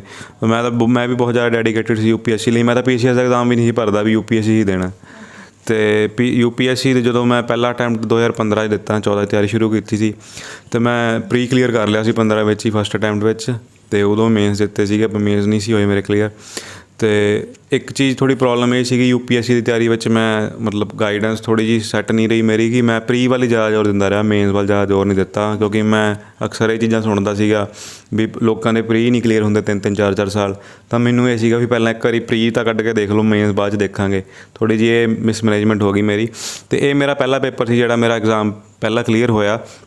ਉਸ ਤੋਂ ਬਾਅਦ ਮੈਂ 2015 ਤੋਂ ਬਾਅਦ ਜਦੋਂ UPSC ਮੇਰਾ ਨਹੀਂ ਕਲੀਅਰ ਹੋਇਆ, ਅਤੇ ਮੈਂ PPSC ਦਾ ਫੋਰਮ ਵੀ ਭਰਿਆ ਹੋਇਆ ਸੀਗਾ, ਪਰ ਉਦੋਂ ਇੱਕ ਪੇਪਰ, ਜਿਵੇਂ ਸਰ ਨੇ ਪਹਿਲਾਂ ਦੱਸਿਆ, ਇੱਕ ਪੇਪਰ ਆਇਆ ਸੀਗਾ ਵਿੱਚ ਪੋਸਟਾਂ ਸੀਗੀਆਂ ਮਿਊਨਸੀਪਲ ਕਾਰਪੋਰੇਸ਼ਨ ਦੇ ਵਿੱਚ, ਅਤੇ ਉਹ ਪੇਪਰ ਲੀਕ ਆਊਟ ਹੋ ਗਿਆ ਸੀਗਾ ਬਾਅਦ 'ਚ। ਉਹਦੀ ਮਿਹਨਤ ਅਸੀਂ ਬਹੁਤ ਕੀਤੀ ਸੀ, ਸੁਮਿਤ ਅਤੇ ਸਰ ਅਤੇ ਮੈਂ ਇਕੱਠੇ ਹੀ ਪੜ੍ਹਦੇ ਹੁੰਦੇ ਸੀਗੇ, ਅਤੇ ਉਹਦੇ ਵਿੱਚ ਐਕਟ ਵੀ ਆਏ ਸੀਗੇ ਮਿਊਨਸੀਪਲ ਕਾਰਪੋਰੇਸ਼ਨ ਦੇ ਲਾਅ ਬਾਰੇ ਵੀ ਆਏ ਸੀਗੇ, ਅਸੀਂ ਇਕੱਠੇ ਤਿਆਰੀ ਕਰਦੇ ਸੀ, ਬਹੁਤ ਮਿਹਨਤ ਕੀਤੀ ਸੀ। ਇਹਨਾਂ ਦਾ ਐਗਜ਼ਾਮ ਕਲੀਅਰ ਹੋ ਗਿਆ ਸੀ, ਮੇਰਾ ਵੀ ਕੱਟ ਆਫ ਦੇ ਨੇੜੇ ਤੇੜੇ ਨੰਬਰ ਸੀ, ਐਗਜ਼ੈਕਟ ਨੰਬਰ ਯਾਦ ਨਹੀਂ ਗਏ, ਪਰ ਉਹ ਪੇਪਰ ਲੀਕ ਆਊਟ ਹੋ ਗਿਆ ਅਤੇ ਉਹਦਾ ਬੜਾ ਧੱਕਾ ਲੱਗਿਆ ਮੈਨੂੰ। ਉਦੋਂ ਬਾਅਦ ਮੈਂ ਤਿਆਰੀ ਛੱਡਤੀ ਸੀ ਇੱਕ ਵਾਰ ਬਿਲਕੁਲ ਹੀ, 3 ਮਹੀਨੇ ਮੈਂ ਜਮਾਂ ਨਹੀਂ ਪੜ੍ਹਿਆ, ਜਮਾਂ ਛੱਡਤਾ। ਅਤੇ ਤਿਆਰੀ ਵਿੱਚ ਤਾਂ ਤੁਹਾਡੇ ਜੇ 2 ਦਿਨ ਵੀ ਤੁਸੀਂ ਛੱਡਤੇ ਤਾਂ ਤੁਸੀਂ ਮੈਨੂੰ ਲੱਗਦਾ ਬਹੁਤ ਪਿੱਛੇ ਚੱਲ ਜਾਂਦੇ, 2-3 ਦਿਨ ਵੀ ਜੇ ਤੁਹਾਡੇ ਛੁੱਟ ਗਏ। ਤਾਂ ਤਿਆਰੀ ਵਿੱਚ ਤੁਹਾਨੂੰ ਕੰਸਿਸਟੈਂਟ ਰਹਿਣਾ ਬਹੁਤ ਜ਼ਰੂਰੀ ਹੈ, ਵਿੱਚ ਟਾਈਮ ਪੈਣਾ ਨਹੀਂ ਚਾਹੀਦਾ ਤੁਹਾਡੀ ਤਿਆਰੀ ਦੇ। ਫਿਰ ਉਸ ਤੋਂ ਬਾਅਦ ਮੈਂ ਫਿਰ ਤਿਆਰੀ ਸ਼ੁਰੂ ਕੀਤੀ, ਮੈਨੂੰ ਵਿੱਚ ਹੋ ਗਿਆ ਸੀ ਮੈਂ ਬਾਹਰ ਜਾਣਾ, ਘਰ ਦੇ ਮੰਨੇ ਨਹੀਂ ਵੀ ਬਾਹਰ ਤੈਨੂੰ ਨਹੀਂ ਭੇਜਣਾ। ਫਿਰ ਮੈਂ ਦੁਬਾਰਾ ਤਿਆਰੀ ਸ਼ੁਰੂ ਕੀਤੀ, ਅਤੇ ਉਸ ਤੋਂ ਬਾਅਦ 2016 ਵਿੱਚ ਪੇਪਰ ਆਇਆ ਸਬ ਇੰਸਪੈਕਟਰ ਦਾ, ਅਤੇ ਸਬ ਇੰਸਪੈਕਟਰ ਦਾ ਐਗਜ਼ਾਮ ਮੈਂ ਫੋਰਮ ਫਿਲ ਕੀਤਾ। ਮੇਰਾ ਸਬ ਇੰਸਪੈਕਟਰ ਡਿਸਟ੍ਰਿਕਟ ਕੈਡਰ ਉਦੋਂ ਇੰਟੈਲੀਜੈਂਸ ਦਾ ਅਤੇ ਕੋਆਪਰੇਟਿਵ ਇੰਸਪੈਕਟਰ ਦਾ ਐਗਜ਼ਾਮ ਆਇਆ ਸੀ, ਕਿ 3 ਐਗਜ਼ਾਮ ਇਕੱਠੇ ਕਲੀਅਰ ਹੋਏ ਸੀ। ਸਰ ਲਾਸਟ ਕੁਐਸਚਨ ਮੇਰਾ ਤੁਹਾਡੇ ਦੋਵਾਂ ਤੋਂ ਇਹ ਹੈਗਾ ਕਿ ਜੋ ਸਟੂਡੈਂਟ ਪਰਟੀਕੂਲਰਲੀ ਪੰਜਾਬ ਜੋਬਸ ਦੀ ਤਿਆਰੀ ਕਰਦੇ ਨੇ, ਉਹ ਕੀ ਸਟ੍ਰੈਟੇਜੀ ਫੋਲੋ ਕਰਨ? ਦੇਖੋ ਜੀ, ਜੋ ਪੰਜਾਬ ਦੇ ਪੇਪਰ ਨੇ ਉਹ ਮੰਨ ਲਓ ਦੂਸਰੀਆਂ ਕਈ ਮੰਨ ਲਓ ਸੈਂਟਰਲ ਦੇ ਜਿਹੜੇ ਡਿਪਾਰਟਮੈਂਟ ਨੇ, ਜਿਵੇਂ SSC ਹੋ ਗਿਆ ਜਾਂ ਕੋਈ ਹੋਰ ਕਈ ਤਰ੍ਹਾਂ ਦੇ ਪੇਪਰ ਹੁੰਦੇ ਨੇ, ਉਹਨਾਂ ਨਾਲੋਂ ਟੋਟਲੀ ਡਿਫਰੈਂਟ ਹੈ। ਇਹਨਾਂ ਦਾ ਸਿਲੇਬਸ ਵੀ ਡਿਫਰੈਂਟ ਹੈ ਅਤੇ ਸਟ੍ਰੈਟਜੀ ਵੀ ਡਿਫਰੈਂਟ ਹੈ। ਤਾਂ ਜੋ ਪੰਜਾਬ ਓਰੀਐਂਟਡ ਆ, ਜੋ ਪੰਜਾਬ ਦੇ ਪੇਪਰ ਨੇ, ਉਹਨਾਂ ਲਈ ਸਭ ਤੋਂ ਪਹਿਲਾਂ ਕੋਈ ਵੀ ਸਟੂਡੈਂਟ ਆ ਜੋ ਤਿਆਰੀ ਕਰ ਰਿਹਾ, ਉਹਨੂੰ ਸਿਲੇਬਸ ਦੇਖਣਾ ਚਾਹੀਦਾ। ਉਸ 'ਚ ਉਹਨੂੰ ਇਹ ਦੇਖਣਾ ਚਾਹੀਦਾ ਵੀ ਕਿਹੜਾ ਪੋਰਸ਼ਨ ਹੈ, ਮੰਨ ਲਓ ਜਿਹੜਾ ਵੀ ਪੋਰਸ਼ਨ ਹੈਗਾ ਪੇਪਰ ਦਾ, ਉਸ ਦੀ ਜ਼ਿਆਦਾ ਵੇਟੇਜ ਹੈ। ਮੰਨ ਲਓ 10 ਨੰਬਰ ਦਾ ਐਪਟੀਟਿਊਡ ਹੈ, 10 ਦੀ ਇੰਗਲਿਸ਼, 10 ਦੀ ਪੰਜਾਬੀ, 10 ਦਾ ਕੰਪਿਊਟਰ, 40 ਨੰਬਰ ਇਹ ਹੋ ਗਏ, 60 ਨੰਬਰ ਦੀ ਹੋ ਗਈ GK। ਤਾਂ ਕਰਕੇ ਉਹਨੂੰ ਉਸ ਚੀਜ਼ 'ਤੇ ਜ਼ਿਆਦਾ ਫੋਕਸ ਦੇਣਾ ਚਾਹੀਦਾ, ਕਿਉਂਕਿ ਜਿਹੜਾ ਗੈਪ ਹੈ ਉਹ ਦੂਸਰੇ ਸਟੂਡੈਂਟਸ ਨਾਲੋਂ ਉਸ ਪੋਰਸ਼ਨ ਨੇ ਪਾਉਣਾ। ਤਾਂ ਕਰਕੇ ਬਾਕੀ ਜੋ ਹੈਗੇ ਨੇ, ਮੰਨ ਲਓ ਇੱਕ ਪੰਜਾਬੀ 'ਚ ਜੋ ਪੰਜਾਬ ਦੇ ਪੇਪਰ ਨੇ ਨਾ, ਉਹਨਾਂ 'ਚ ਕਈ ਨੰਬਰ ਤਾਂ ਬਿਲਕੁਲ ਆਸਾਨ ਨੇ। ਮੰਨ ਲਓ 10 ਨੰਬਰ ਦੀ ਪੰਜਾਬੀ ਆ, ਉਹ ਹਰੇਕ ਪੇਪਰ 'ਚ ਆਉਣੀ ਹੈ। ਉਸ 'ਚ ਕੁਛ ਨਹੀਂ ਹੈਗਾ ਉਹ 1-2 ਬੁੱਕਸ ਨੇ, ਉਹ ਪੜ੍ਹਨੀਆਂ ਚਾਹੀਦੀਆਂ ਨੇ, ਠੀਕ ਹੈ, ਸਟੂਡੈਂਟਸ ਨੂੰ। ਅਤੇ ਬਾਕੀ ਪ੍ਰੀਵੀਅਸ ਈਅਰ ਪੇਪਰ ਨੇ ਉਹ ਕਰਨੇ ਚਾਹੀਦੇ ਆ। ਉਹ 10 'ਚੋਂ 10 ਨੰਬਰ ਬੜਾ ਈਜ਼ੀਲੀ ਬੰਦਾ ਲੈ ਕੇ ਜਾ ਸਕਦਾ। ਫਿਰ ਇੰਗਲਿਸ਼ ਹੈ, ਚਲੋ ਇੰਗਲਿਸ਼ 'ਚ ਤਾਂ ਜਿੰਨੇ ਵੀ, ਚਲੋ ਸਾਡਾ ਵੀ ਹੱਥ ਟਾਈਟ ਹੀ ਸੀ ਜਦੋਂ ਅਸੀਂ ਆਪਣੀ ਤਿਆਰੀ ਕਰਦੇ ਸੀ। ਸਾਨੂੰ ਇੰਗਲਿਸ਼ 'ਚੋਂ 10 'ਚੋਂ ਕਦੇ 5 ਨੰਬਰ ਆਏ, ਕਦੇ 2 ਨੰਬਰ ਆਏ ਸ਼ੁਰੂ 'ਚ, ਪਰ ਹੌਲੀ ਹੌਲੀ ਅਸੀਂ ਪ੍ਰੈਕਟਿਸ ਕੀਤੀ, ਪੁਰਾਣੇ ਪੇਪਰ ਸੋਲਵ ਕੀਤੇ, ਤਾਂ ਅਸੀਂ ਉਹ 10 ਨੂੰ 8 'ਤੇ ਲੈ ਗਏ। ਜਿਹੜੇ ਸਾਡੇ 2 ਨੰਬਰ ਆਉਂਦੇ ਸੀ, 3 ਨੰਬਰ ਆਉਂਦੇ ਸੀ, ਉਹਨਾਂ ਨੂੰ ਅਸੀਂ 8 ਨੰਬਰਾਂ 'ਤੇ ਲੈ ਗਏ। ਕਿਉਂਕਿ ਜਦੋਂ ਮੇਰੇ ਯਾਦ ਹੈ ਇੰਟੈਲੀਜੈਂਸ ਦਾ ਪੇਪਰ ਕਲੀਅਰ ਹੋਇਆ ਸੀ ਤਾਂ ਉਦੋਂ ਮੇਰੇ ਇੰਗਲਿਸ਼ 'ਚੋਂ ਸਾਡੇ ਸ਼ਾਇਦ 5 ਨੰਬਰ ਦੀ ਸੀ, ਮੇਰੇ 4 ਕੁਐਸਚਨ ਠੀਕ ਸੀ। ਹਾਂਜੀ, ਤਾਂ ਕਰਕੇ ਛੋਟੀਆਂ ਚੀਜ਼ਾਂ ਨਾ ਆਪਾਂ ਨੂੰ ਦੂਸਰਿਆਂ ਨਾਲੋਂ ਅੱਗੇ ਲੈ ਕੇ ਜਾਂਦੀਆਂ ਨੇ। ਕੰਪਿਊਟਰ ਆ, ਹੁਣ ਤੁਸੀਂ ਕੰਪਿਊਟਰ ਨੂੰ ਲੈ ਲਓ, ਕੰਪਿਊਟਰ ਵੀ ਹਰੇਕ ਪੇਪਰ 'ਚ ਆਉਣਾ ਹੀ ਹੈ ਪੰਜਾਬ ਦੇ। ਉਹ ਇਕੱਲੇ SI ਨਹੀਂ, ਹੋਰ ਵੀ ਜਿੰਨੇ ਵੀ ਐਗਜ਼ਾਮ ਹੈ ਉਹਨਾਂ 'ਚ ਆਉਣਾ ਹੀ ਆਉਣਾ ਹੈ। ਉਹਦੇ 'ਚ ਮੰਨ ਲਓ 10 ਕੁਐਸਚਨ ਨੇ ਤਾਂ ਤੁਹਾਨੂੰ ਪ੍ਰੀਵੀਅਸ ਈਅਰ ਪੇਪਰ ਕਰਨੇ ਚਾਹੀਦੇ ਨੇ, ਜਾਂ 2-4 ਕੋਈ ਬੁੱਕਸ ਜਾਂ ਕੋਈ ਔਨਲਾਈਨ ਤੋਂ, ਅੱਜ ਕੱਲ੍ਹ ਤਾਂ ਕਿਸੇ ਚੀਜ਼ ਦੀ ਉਹ ਹੈ ਨਹੀਂ ਗੀ, ਤਾਂ ਉੱਥੋਂ ਪੜ੍ਹ ਕੇ ਉਹਨਾਂ ਨੂੰ ਉਹ previous year paper question solve ਕਰਕੇ ਉਹ ਵੀ ਈਜ਼ੀਲੀ ਹੋ ਜਾਂਦੇ ਨੇ। 10 ਚੋਂ 8-9 ਨੰਬਰ ਬੰਦਾ ਲਿਜਾ ਸਕਦਾ, ਉਹ ਕੋਈ ਵੱਡੀ ਗੱਲ ਨਹੀਂ ਹੈਗੀ। ਫਿਰ ਇੱਕ ਰਹਿ ਗਈ ਆਪਣੇ ਐਪਟੀਟਿਊਡ ਅਤੇ ਰੀਜ਼ਨਿੰਗ। ਚਲੋ ਉਹ ਤਾਂ ਹੁਣ ਹਰੇਕ ਬੰਦੇ ਨੂੰ ਚਲੋ ਉਹ ਤਾਂ ਤਿਆਰੀ ਕਰਨੀ ਚਾਹੀਦੀ ਹੈ, ਉਹਦੇ ਤਾਂ ਉਹ ਵੀ ਨੰਬਰ ਹੈ। ਪੰਜਾਬ 'ਚ ਕੋਈ ਟਫ ਨਹੀਂ ਆਉਂਦੀ, ਪੰਜਾਬ ਦੇ ਪੇਪਰਾਂ 'ਚ ਇਹ ਨਹੀਂ ਹੈਗਾ ਵੀ SSC ਦੀ ਤਰ੍ਹਾਂ ਵੀ ਟਾਈਮ ਵੀ ਆਪਾਂ ਨੂੰ 1 ਮਿੰਟ ਦੇ ਵਿੱਚ 2 ਕੁਐਸਚਨ ਸੋਲਵ ਕਰਨੇ ਨੇ। ਬਹੁਤ ਟਾਈਮ ਹੁੰਦਾ, 2 ਘੰਟੇ ਦਾ ਪੇਪਰ ਹੈ, ਬੰਦਾ ਆਰਾਮ ਨਾਲ ਉਹ ਪੇਪਰ ਘੰਟੇ 'ਚ ਕਰ ਸਕਦਾ ਜਿਹਦੀ ਸਹੀ ਤਿਆਰੀ ਹੈ, ਕਿਉਂਕਿ ਉਹਨੇ ਸਿਰਫ ਟਿਕ ਮਾਰਕ ਹੀ ਕਰਨੀ ਹੈ। ਕਿਉਂਕਿ ਐਪਟੀਟਿਊਡ ਅਤੇ ਰੀਜ਼ਨਿੰਗ ਪੰਜਾਬ ਦੇ ਪੇਪਰਾਂ 'ਚ ਮੈਕਸੀਮਮ ਜੇ ਮੈਂ ਦੇਖਿਆ ਜਿੰਨੇ ਅਸੀਂ ਦਿੱਤੇ ਨੇ ਤਾਂ ਹੱਦ 30 ਨੰਬਰ ਤੋਂ ਵੱਧ ਕਦੇ ਵੀ ਨਹੀਂ ਆਈ। ਜੋ ਵੀ ਅਸੀਂ ਜਿੰਨੇ ਵੀ ਪੇਪਰ ਦਿੱਤੇ ਸੀ ਉਹਨਾਂ 'ਚ ਐਪਟੀਟਿਊਡ ਰੀਜ਼ਨਿੰਗ ਮੈਕਸੀਮਮ 30 ਨੰਬਰ ਦੀ ਹੁੰਦੀ ਸੀ। ਤਾਂ ਉਹ ਕਾਫੀ ਟਾਈਮ ਹੁੰਦਾ, ਜੇ ਬੰਦੇ ਦੀ ਪ੍ਰੈਕਟਿਸ ਹੈ ਤਾਂ ਉਹ 30 ਚੋਂ 30 ਲਿਜਾ ਸਕਦਾ। ਤਾਂ ਕਰਕੇ ਇਹੋ ਜਿਹੇ ਪੋਰਸ਼ਨ ਨੇ ਜਿੱਥੋਂ ਕਿ ਬੰਦੇ ਨੂੰ ਨੰਬਰ ਖਿੱਚਣੇ ਚਾਹੀਦੇ ਨੇ, ਕਿਉਂਕਿ GS ਇੱਕ ਜਿਹਾ ਪੋਰਸ਼ਨ ਆ, ਉਹ 'ਚ ਬੰਦਾ ਕੋਈ ਵੀ ਕੰਪਲੀਟ ਨਹੀਂ ਹੈਗਾ। ਉਸ 'ਚ ਮੈਂ ਵੀ ਨਹੀਂ ਕਹਿ ਸਕਦਾ, ਕੋਈ ਵੀ ਨਹੀਂ ਕਹਿ ਸਕਦਾ ਵੀ ਮੈਨੂੰ 50 ਦੇ 50 ਕੁਐਸਚਨ ਆਉਣਗੇ। ਉਸ 'ਚ ਇਹ ਹੋ ਸਕਦਾ ਵੀ 50 'ਚੋਂ ਆਪਾਂ ਨੂੰ 40 ਆਉਂਦੇ ਆ, 30 ਆਉਂਦੇ ਆ। ਤਾਂ ਕਰਕੇ ਉਹ 'ਤੇ ਵੀ ਫੋਕਸ ਜ਼ਿਆਦਾ ਦੇਣਾ ਚਾਹੀਦਾ। ਅਤੇ ਬਸ ਇਹੀ ਸਟ੍ਰੈਟਜੀ ਆ ਵੀ ਇਹ ਇੱਕ ਪੇਪਰ ਸਮਾਰਟ ਸਟੱਡੀ ਚਾਹੀਦੀ ਹੈ ਪੰਜਾਬ ਦੇ ਪੇਪਰਾਂ ਲਈ। ਦੂਸਰਾ ਨਹੀਂ ਹੈਗਾ ਵੀ SSC ਦੀ ਤਰ੍ਹਾਂ ਵੀ ਟਾਈਮ, ਹਾਂ ਵੀ ਆਪਾਂ ਨੂੰ ਟਾਈਮ ਉਹ ਆ ਵੀ ਟਾਈਮ ਦੀ ਜ਼ਿਆਦਾ ਇੰਪੋਰਟੈਂਸ ਹੈ, ਵੀ ਕੁਐਸਚਨ ਵੀ ਆਪਾਂ ਨੂੰ ਵੀ ਫਾਸਟ ਸਪੀਡ ਨਾਲ ਆਰਾਮ ਨਾਲ ਕੁਐਸਚਨ ਬਹਿ ਕੇ ਉੱਥੇ 2 ਘੰਟੇ ਦਾ ਟਾਈਮ ਹੁੰਦਾ, 100 ਕੁਐਸਚਨ ਹੁੰਦਾ, ਤਾਂ ਬੰਦਾ ਆਰਾਮ ਨਾਲ ਕਰ ਸਕਦਾ ਪੇਪਰ। ਜੋ ਵੀ ਹੈਗੇ ਨੇ ਇਹਦੇ ਪੰਜਾਬ ਗੌਰਮੈਂਟ ਦੇ ਰਿਲੇਟਡ ਪੇਪਰ ਨੇ ਆਰਾਮ ਨਾਲ ਕਰ ਸਕਦਾ। ਅਤੇ ਕੋਈ ਜ਼ਿਆਦਾ ਉਹ ਨਹੀਂ, ਸਮਾਰਟ ਸਟੱਡੀ ਚਾਹੀਦੀ ਹੈ ਵੀ ਕੀ ਪੇਪਰ ਲਈ ਰੈਲੀਵੈਂਟ ਹੈ ਉਹੀ ਪੜ੍ਹੋ। ਹਾਂਜੀ, ਬਾਕੀ ਪ੍ਰੀਵੀਅਸ ਈਅਰ ਪੇਪਰ ਨੇ ਉਹ ਬਹੁਤ ਮਾਇਨੇ ਰੱਖਦੇ ਨੇ, ਕਿਉਂਕਿ ਕਈ ਕੁਐਸਚਨ ਤਾਂ ਡਿਟੋ ਸੇਮ ਹੀ ਇਹਨਾਂ ਨੇ ਵਿੱਚ ਪਾਏ ਹੁੰਦੇ ਨੇ ਪੁਰਾਣੇ ਪੇਪਰਾਂ ਦੇ। ਸਾਡੇ ਟਾਈਮ ਇਹ ਸੀਗਾ, ਪੁਰਾਣੇ ਪੇਪਰਾਂ ਵਾਲੇ ਕੁਐਸਚਨ ਬਿਲਕੁਲ ditto, Punjabi, computer, English, math ਵੀ ਪੁਰਾਣੇ ਪੇਪਰ ਹੀ ਮੰਨ ਲਓ ਕਾਪੀ ਪੇਸਟ ਕੀਤੇ ਹੁੰਦੇ ਸੀ। ਇਹ ਵੀ ਸੀਗਾ ਸਿਸਟਮ। ਤਾਂ ਕਰਕੇ ਕਿਉਂਕਿ ਇਹਨਾਂ ਚੀਜ਼ਾਂ 'ਚ ਤਾਂ ਇਹ ਚਲੋ GS 'ਚ ਤਾਂ ਕਰੰਟ ਅਫੇਅਰ ਵਗੈਰਾ ਨਵਾਂ ਆਉਂਦਾ ਰਹਿੰਦਾ, ਇਸ 'ਚ ਤਾਂ ਉਹੀ ਚੀਜ਼ਾਂ ਨੇ ਸਟੈਟਿਕ, ਉਹੀ ਆਪਾਂ ਜਿੰਨੀ ਵਾਰੀ ਰਿਵੀਜ਼ਨ ਕਰੀ ਜਾਵਾਂਗੇ ਉਨੀ ਆਪਣੇ ਲਈ ਬੈਟਰ ਹੈ। ਹਾਂਜੀ, ਬਾਕੀ ਆ ਜਸ਼ਨ ਸਰ ਦੱਸਣਗੇ। ਬਿਲਕੁਲ, ਜਿਵੇਂ ਸੁਮਿਤ ਸਰ ਨੇ ਦੱਸਿਆ, ਸਭ ਤੋਂ ਪਹਿਲਾਂ ਜਿਵੇਂ ਪੰਜਾਬ ਦੇ ਐਗਜ਼ਾਮ ਦੀ ਤੁਸੀਂ ਸਪੈਸ਼ਲ ਗੱਲ ਕੀਤੀ ਵੀ ਪੰਜਾਬ ਦੇ ਐਗਜ਼ਾਮ ਦੇ ਜਿਹੜੇ ਬੱਚੇ ਤਿਆਰੀ ਕਰ ਰਹੇ ਆ, ਤਾਂ ਤੁਹਾਨੂੰ ਸਭ ਤੋਂ ਪਹਿਲਾਂ ਤਾਂ ਉਹਦੇ ਸਿਲੇਬਸ ਦੇ ਵਿਊ ਪੁਆਇੰਟ ਨਾਲ ਹੀ ਚੱਲਣਾ ਚਾਹੀਦਾ ਆ ਵੀ ਸਿਲੇਬਸ ਕੀ ਆ। ਅਤੇ ਕਈ ਸਟੂਡੈਂਟ ਇੱਦਾਂ ਕਰਦੇ, ਜਿਵੇਂ ਸਰ ਨੇ ਦੱਸਿਆ ਵੀ ਜ਼ਿਆਦਾਤਰ math, reasoning, Punjabi, English, computer ਅਤੇ GS 6 ਚੀਜ਼ਾਂ ਆਉਣੀਆਂ ਪੇਪਰ 'ਚ। ਅਤੇ ਕਈ ਸਟੂਡੈਂਟ ਕੀ ਕਰਦੇ, ਜਿਵੇਂ ਕਿਸੇ ਦੀ ਸਾਡੇ ਨੂੰ ਇੰਗਲਿਸ਼ ਵੀਕ ਹੈ, ਤਾਂ ਨਵੇਂ ਸਟੂਡੈਂਟ ਜ਼ਿਆਦਾਤਰ ਜਿਹੜੇ ਪੁਰਾਣੇ ਉਹਨਾਂ ਨੂੰ ਤਾਂ ਪਤਾ ਲੱਗ ਗਈਆਂ ਚੀਜ਼ਾਂ, ਜਿਹੜੇ ਨਵੇਂ ਸਟੂਡੈਂਟ ਉਹ ਹੀ ਕਰਦੇ ਵੀ ਇੰਗਲਿਸ਼ ਵੀਕ ਆ ਯਾਰ, ਇੰਗਲਿਸ਼ ਤਾਂ ਛੱਡ ਦਿਓ, ਚਲੋ 10 ਨੰਬਰ ਦੀ ਆਈ ਹੈ ਮੰਨ ਲਓ ਕਿਸੇ ਪੇਪਰ 'ਚ, 10 ਨੰਬਰ ਦੀ ਆ ਵੀ ਛੱਡ ਦਿਓ, ਬਾਕੀ ਸਾਰਾ ਕੁਝ ਕੱਢ ਕੇ ਕਰ ਲੈਂਦੇ ਆ। ਪਰ ਇੱਦਾਂ ਨਹੀਂ ਹੁੰਦਾ। ਤੁਸੀਂ ਜੇ ਕੋਈ ਇੱਕ ਚੀਜ਼, ਇੱਕ ਸਬਜੈਕਟ ਵੀ ਛੱਡ ਕੇ ਜਾ ਰਹੇ ਹੋ ਤਾਂ 10 ਨੰਬਰ ਤਾਂ ਤੁਹਾਡੇ ਸਿੱਧਾ ਹੀ ਵਾਸ਼ ਆਊਟ ਹੋ ਗਏ। ਅਤੇ ਕੋਈ ਵੀ ਮੈਨੂੰ ਲੱਗਦਾ ਇੰਨਾ ਸਮਰਿੱਧ ਨਹੀਂ ਹੋਊਗਾ ਜਿੰਨਾ ਮਰਜ਼ੀ ਪੜ੍ਹ ਲਏ ਵੀ ਬਾਕੀ 90 ਚੋਂ 90 ਲੈ ਲਏ। ਕਾਫੀ ਗਲਤੀਆਂ ਹੋ ਜਾਂਦੀਆਂ, 90 ਵਿੱਚੋਂ 70-65 ਲੈਣ 'ਤੇ ਵੀ ਬਹੁਤ ਜ਼ੋਰ ਲੱਗ ਜਾਂਦੇ ਆ। ਤਾਂ ਤੁਸੀਂ ਕੋਈ ਵੀ ਚੀਜ਼ ਐਵੇਂ ਛੱਡ ਕੇ ਨਹੀਂ ਜਾਣੀ ਵੀ ਇੱਕ ਟੌਪਿਕ ਹੈ ਕੋਈ ਜਿਹੜਾ ਤੁਸੀਂ ਚੀਜ਼ 'ਚ ਵੀਕ ਹੋ ਉਹ ਛੱਡ ਜਾਓ। ਜਿਹੜੇ ਚੀਜ਼ 'ਚ ਵੀਕ ਹੋ ਉਹਨੂੰ ਉਹ 'ਤੇ ਜ਼ਿਆਦਾ ਜ਼ੋਰ ਲਾਓ ਕਿ ਉਹਦੇ 'ਚੋਂ ਤੁਸੀਂ ਜਿਵੇਂ ਸਰ ਨੇ ਦੱਸਿਆ ਵੀ 2 ਤੋਂ 8 'ਤੇ ਲੈ ਗਏ ਇੰਗਲਿਸ਼ ਆਪਦੀ, ਤਾਂ ਇੱਦਾਂ ਉਹਦੀ ਜ਼ੋਰ ਲਾਓ। ਅਤੇ ਦੂਜੀ ਚੀਜ਼ ਕੀ ਆ ਵੀ ਜਿਵੇਂ ਸਿਲੇਬਸ ਆ ਉਹਦੇ ਵਿੱਚ ਮੈਥ, ਰੀਜ਼ਨਿੰਗ, ਜਿਵੇਂ ਸਰ ਨੇ ਦੱਸਿਆ ਮੈਥ, ਰੀਜ਼ਨਿੰਗ ਅਤੇ ਪੰਜਾਬੀ, ਮੈਨੂੰ ਲੱਗਦਾ ਇਹਦਾ ਫਰੀ ਦੇ ਨੰਬਰ ਆ, ਕਿਉਂਕਿ ਇਹਦੇ ਵਿੱਚ ਜੇ ਬੰਦਾ ਥੋੜ੍ਹਾ ਜਿਹਾ ਜ਼ੋਰ ਲਾ ਲਵੇ ਤਾਂ ਇੱਦਾਂ ਦੀ ਚੀਜ਼ ਆ ਵੀ ਕਹਿ ਸਕਦਾ ਵੀ ਮੈਥ 'ਚ ਜੇ ਮੰਨ ਲਓ 50 ਨੰਬਰ ਦੀ ਮੈਥ, ਰੀਜ਼ਨਿੰਗ ਆ ਰਹੀ ਹੈ ਤਾਂ 50 ਵਿੱਚੋਂ ਘੱਟੋ ਘੱਟ ਬੰਦਾ 46-47 ਨੰਬਰ ਲੈ ਸਕਦਾ ਈਜ਼ੀਲੀ, ਜੇ ਵਧੀਆ ਤਿਆਰੀ ਕੀਤੀ ਹੈ ਉਹਨੇ। ਇਸ 'ਚੋਂ ਨੰਬਰ ਕੱਟਣ ਦੇ ਸਕੋਪ ਹੈ ਜਿਹੜਾ ਉਹ ਬਹੁਤ ਘੱਟ ਹੈ। ਤਾਂ ਮੈਥ, ਰੀਜ਼ਨਿੰਗ 'ਤੇ ਬਹੁਤ ਜ਼ਿਆਦਾ ਜ਼ੋਰ ਲਾਓ, ਇਸ 'ਚੋਂ ਪੂਰਾ ਸਟਰੋਂਗ ਕਰੋ ਵੀ ਕੋਈ ਨੰਬਰ ਨਾ ਕੱਟੇ, ਨਾਲ ਹੀ ਪੰਜਾਬੀ। ਅਤੇ ਉਸ ਤੋਂ ਬਾਅਦ GS ਪੋਰਸ਼ਨ ਆ ਉਹ 'ਤੇ ਵੀ ਜ਼ੋਰ ਤਾਂ ਲਾਉਣਾ ਹੀ ਪੈਣਾ, ਇਹੋ ਜਿਹੀ ਗੱਲ ਨਹੀਂ ਵੀ ਉਹ 'ਚੋਂ ਸਕੋਰਿੰਗ ਘੱਟ ਹੈ ਜ਼ੋਰ ਨਾ ਲਾਓ, ਕਿਉਂਕਿ ਕਟਿੰਗ ਐਜ ਮੈਨੂੰ ਲੱਗਦਾ GS ਬਣਦੀ ਹੈ ਐਟ ਦਾ ਐਂਡ, ਕਿਉਂਕਿ ਜਿੰਨੇ ਵੀ ਟੌਪਰ ਨੇ ਜਾਂ ਫਿਰ ਜਿਨ੍ਹਾਂ ਦੇ ਐਗਜ਼ਾਮ ਕਲੀਅਰ ਹੁੰਦੇ ਆ, ਮੈਥ, ਰੀਜ਼ਨਿੰਗ, ਪੰਜਾਬੀ ਅਤੇ ਕੰਪਿਊਟਰ ਅਤੇ ਇੰਗਲਿਸ਼ ਮੈਨੂੰ ਲੱਗਦਾ ਲਗਭਗ ਸੇਮ ਜੀ ਹੁੰਦੀ ਹੈ ਮੇਰੇ ਖਿਆਲ ਵਿੱਚ, ਕਿਉਂਕਿ ਉਹ ਵਧੀਆ ਤਿਆਰੀ ਕਰਦੇ ਆ। GS ਵਿੱਚ ਹੀ ਫਰਕ ਪੈਂਦਾ ਆ ਵੀ GS ਨੇ ਜ਼ਿਆਦਾ ਪੜ੍ਹੀ ਹੁੰਦੀ ਹੈ ਤੇ ਕੋਰ ਪੜ੍ਹੀ ਹੁੰਦੀ ਆ, ਉਹ ਕਈ ਵਾਰੀ ਕੁਐਸਚਨ ਇੱਦਾਂ ਦੇ ਘੁੰਮ ਕੇ ਆਉਂਦੇ ਆ, ਕਈ ਬੰਦਿਆਂ ਨੂੰ ਆਉਂਦੇ ਹੁੰਦੇ ਆ, ਕਿਸੇ ਨੂੰ ਨਹੀਂ ਆਉਂਦੇ ਹੁੰਦੇ, ਅਤੇ ਉੱਥੇ ਫਿਰ ਫਰਕ ਪੈ ਜਾਂਦਾ ਆ। ਤਾਂ ਜ਼ੋਰ ਤਾਂ ਸਾਰੀ ਚੀਜ਼ਾਂ 'ਤੇ ਹੀ ਲਾਉਣਾ ਪੈਣਾ। ਬਾਕੀ ਇਹ ਦੱਸਿਆ ਤੁਹਾਨੂੰ ਵੀ ਕਿਹੜੀ ਚੀਜ਼ਾਂ ਜਦੋਂ ਸਕੋਰਿੰਗ ਜ਼ਿਆਦਾ ਆ, ਜਿਵੇਂ ਮੈਥ, ਰੀਜ਼ਨਿੰਗ ਅਤੇ ਪੰਜਾਬੀ, ਇਹ ਸਕੋਰਿੰਗ ਜ਼ਿਆਦਾ ਆ ਅਤੇ ਇਹਨਾਂ 'ਤੇ ਜ਼ਿਆਦਾ ਜ਼ੋਰ ਲਾਉਣ, ਬਾਕੀ ਚੀਜ਼ਾਂ ਨੂੰ ਪੈਰਲਲ ਰੱਖਣ। ਅਤੇ ਇਸ ਤੋਂ ਇਲਾਵਾ ਟੈਸਟ ਸੀਰੀਜ਼ ਬਹੁਤ ਜ਼ਰੂਰੀ ਆ। ਜਦੋਂ ਤੱਕ ਤੁਸੀਂ ਟੈਸਟ ਨਹੀਂ ਦਿੰਦੇ ਜਾਂ ਮੌਕ ਜਿਹੜੇ ਪੁਰਾਣੇ ਓਲਡ ਪੇਪਰਸ ਆ ਉਹ ਨਹੀਂ ਦੇਖਦੇ, ਤਾਂ ਉਦੋਂ ਤੱਕ ਤੁਹਾਨੂੰ ਪਤਾ ਨਹੀਂ ਲੱਗਣਾ ਵੀ ਤੁਹਾਡੀ ਜਿਹੜੀ ਤਿਆਰੀ ਹੋ ਗਈ ਉਹ ਤੁਸੀਂ ਪੇਪਰ ਦੇ ਵਿੱਚ ਜਾਣ ਲਾਇਕ ਹੋ ਵੀ ਗਏ ਕਿ ਨਹੀਂ। ਕਿਉਂਕਿ ਪਿਛਲੇ 4-5 ਸਾਲ ਤੋਂ ਵੀ ਕਈ ਜਿਹੜੇ ਜਿਹੜੇ ਤਿਆਰੀ ਕਰੀ ਜਾਂਦੇ ਉਹ ਮੇਰੇ ਨਾਲ ਇੰਸਟਾਗ੍ਰਾਮ 'ਤੇ ਜਾਂ ਟੈਲੀਗ੍ਰਾਮ 'ਤੇ ਮੈਨੂੰ ਪੁੱਛਦੇ ਆ ਵੀ ਸਰ ਸਾਨੂੰ ਤਾਂ ਇੰਨੇ ਸਾਲ ਹੋ ਗਏ ਲੱਗਿਆ ਨੂੰ, ਸਾਡਾ ਪੇਪਰ ਨਹੀਂ ਕਲੀਅਰ ਹੋ ਰਿਹਾ। ਤਾਂ ਆਪਦੀ ਗਲਤੀਆਂ ਨੂੰ ਸੁਧਾਰਦੇ ਨਹੀਂ ਦੇਖ ਕੇ, ਉਹ ਗਲਤੀਆਂ ਉਦੋਂ ਹੀ ਸੁਧਰਦੀਆਂ। ਤੁਸੀਂ ਪੇਪਰ ਕੋਈ ਵੀ ਦੇਖ ਕੇ ਆਏ ਹੋ, ਦੇਖੋ ਵੀ ਉਸ 'ਚ ਆਹ ਚੀਜ਼ ਸਾਡੀ ਗਲਤ ਕਿਹੜੀ ਆ, ਤਾਂ ਉਸ 'ਤੇ ਫਿਰ ਜ਼ਿਆਦਾ ਜ਼ੋਰ ਲਾਓ।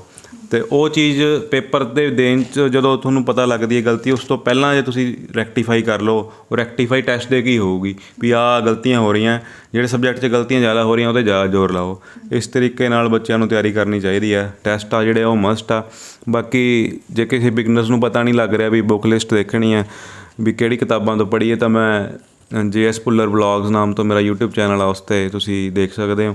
ਅਤੇ ਸਭ ਤੋਂ ਪਹਿਲੀ ਵੀਡੀਓ ਜਦੋਂ ਮੈਂ ਚੈਨਲ ਸ਼ੁਰੂ ਕੀਤਾ ਸੀਗਾ, ਪਹਿਲੀ ਦੂਜੀ ਵੀਡੀਓ ਉਹੀ ਪਾਈ ਸੀਗੀ, ਤਾਂ ਤੁਸੀਂ ਉਹ ਬੁੱਕਸ ਸਾਰੀ ਦੇਖ ਸਕਦੇ ਹੋ।